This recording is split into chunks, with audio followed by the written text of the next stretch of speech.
ये यण संधि। यण एक प्रत्याहार है जिसमें 4 वर्ण आते हैं,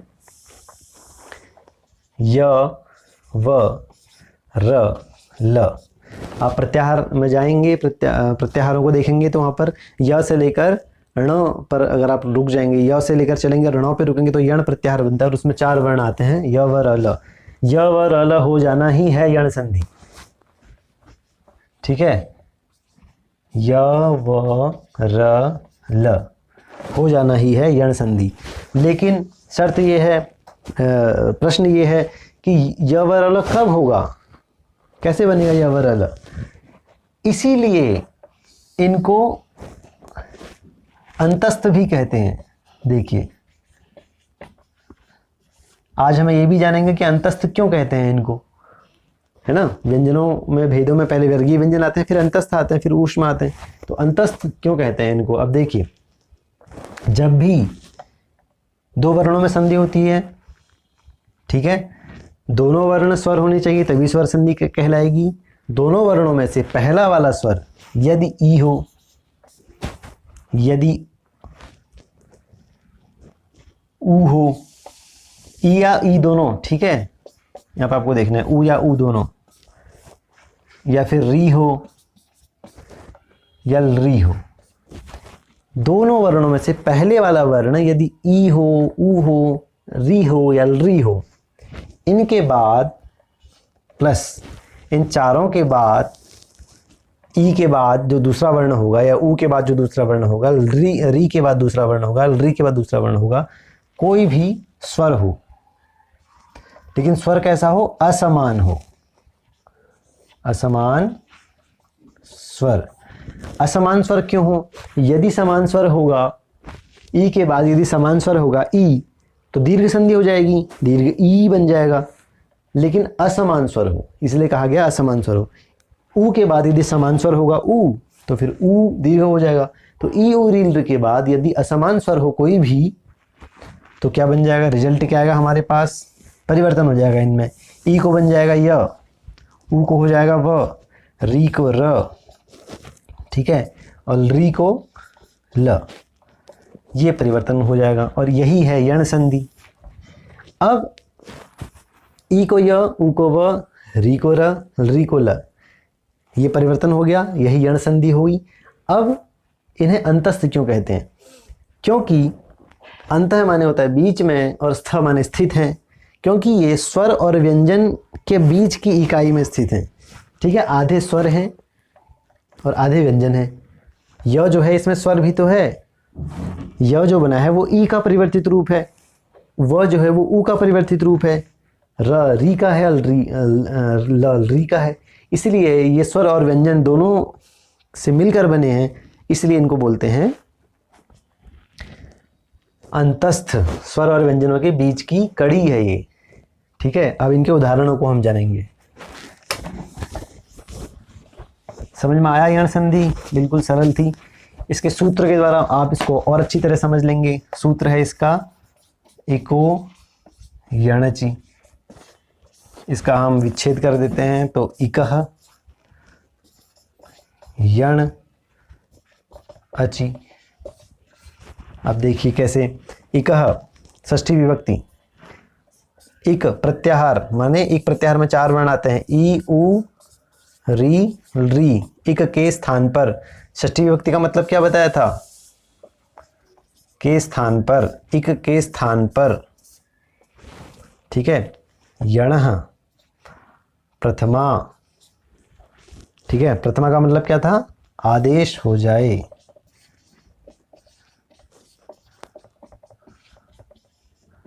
आदेश हो जाए। ठीक है, एक के स्थान पर यण आदेश हो जाए। यण में क्या आते हैं, य व र ल।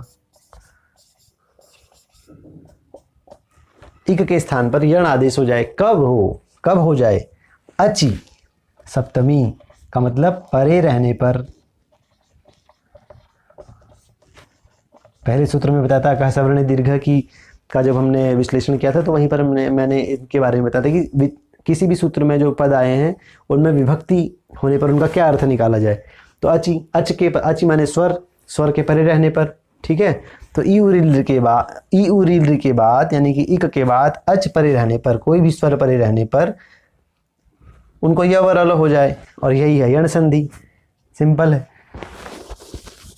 ध्यान ये रखना है हमें कि वो जो स्वर आए पीछे वो असमान हो, समान ना हो। यह का उदाहरण देखिए, एक उदाहरण बताऊंगा सबका एक एक, फिर आप स्वयं उसको बनाएंगे। यद्यपि, देखिए इसका वो देखते हैं हम, विच्छेद करेंगे इसका। यदि प्लस अपि, यदि के अंत में क्या है? ई है, ई के तुरंत बाद असमान स्वर है, तो इन दोनों के स्थान पर हो जाएगा य। नियम हम समझ चुके हैं, तो क्या बन जाएगा? यद्यपि। इसी तरह और बनाएंगे, ठीक है। इसी तरह और कौन कौन से वर्ण बनते हैं? अत्याचार, ठीक है। अभ्युदय, अभ्युदय, प्रत्येकम, ठीक है। इनके आप बनाकर लाएंगे, इनके विच्छेद आप स्वयं करेंगे। और है देखिए इत्यादि, इत्यादि में कौन सी संधि है? इत्यादि में यण संधि है, यह हो गया ना यहाँ पर। हाँ, कैसे हुआ ये आपको बताना है संधि विच्छेद करके, ठीक है। य, तो य को जानने के बाद अब हम जानते हैं व के बारे में। हम जानते हैं कि व जो है ऊ का परिवर्तित रूप है, और ऊ के बाद कोई भी स्वर अगर आएगा तो ऊ को व हो जाएगा, लेकिन वो स्वर ऊ के समान नहीं, मतलब ऊ के बाद ऊ नहीं होना चाहिए, कोई भी असमान स्वर होना चाहिए, ठीक है। अब जैसे देखते हैं, पहला उदाहरण देखिए, सु प्लस आगतम। अब यहाँ पर सु में ऊ है, सु का अंतिम वर्ण ऊ है, पीछे आगतम का पहला वर्ण आ है, तो ऊ के बाद आ है, तो ऊ को क्या हो जाएगा? जो कि असमान स्वर है, ऊ के बाद ऊ नहीं है, आ है, तो ऊ को हो जाएगा व। और आगे सु का ऊ व बन गया, तो सौ बचा आधा, पीछे व है, और इसके बाद आगतम है ही, तो बन गया स्वागतम, ठीक है। किस तरह से यहाँ पर व का निर्माण हुआ ये हमने जाना। इसी तरह आप अगले कुछ वर्ण में आपको शब्द आपको दे रहा हूँ, इनके विच्छेद आप स्वयं करेंगे, जैसे अन्वेषणम, ठीक है, और अन्वयः, ठीक है, और मध्वरी, मध्वरी। मधु एक दैत्य था, एक राक्षस, उसका नाम था मधु, और उसको विष्णु ने मारा, तो अरि माने होता शत्रु, तो मधु के जो शत्रु हैं वो हो गए मध्वरी, ठीक है। और देखिए गुरुवादेश, गुरुवादेशः, ठीक है, इसका विच्छेद आप करेंगे।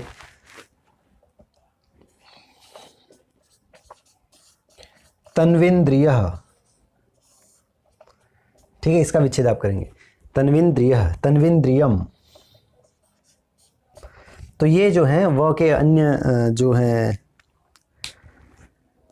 शब्द हैं जिनमें ऊ का व हुआ है। अब वो कैसे हुआ है ये आप स्वयं उसका विच्छेद करके पता करेंगे। अगला जो हमारे पास वर्ण है वो है र, ठीक है। री के बाद जब कोई भी स्वर आए तो उसको हो जाता है र। तो र कैसे हुआ देखिए, पितृ शब्द है, पीछे शब्द है आदेशः, पितृ में री है, पीछे है आ। दो स्वरों में हमेशा, दो वर्णों में हमेशा संधि होगी। दोनों वर्ण अगर स्वर होंगे तो स्वर संधि। दोनों वर्णों में से पहला वाला वर्ण अगर री है या री है उसका दीर्घ रूप, और उसके बाद कोई भी असमान स्वर है तो री के स्थान पे हो जाएगा र, ठीक है। तो पी और त के री को हो गया र, तो त बन गया आधा, पीछे है आदेशः। वर्ण सम्मेलन करके सबको मिला के बन जाएगा पित्रादेशः, ठीक है। इसी तरह और क्या क्या बनता है उनके विच्छेद आप स्वयं करेंगे। पितृच्छा,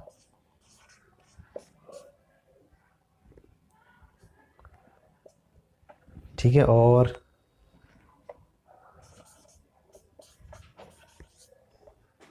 मात्रानुमति, ठीक है, और धात्रंसः, ठीक है।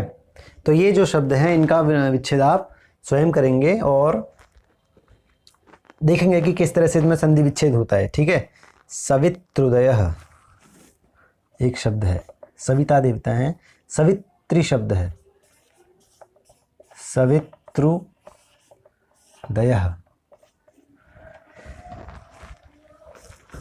चलिए, री का भी हो गया। री का एक ही उदाहरण है, हालांकि री के हमको शब्द ही दो मिलते हैं, एक री और एक लाकृति और एक लृप। तो री प्लस आकृति,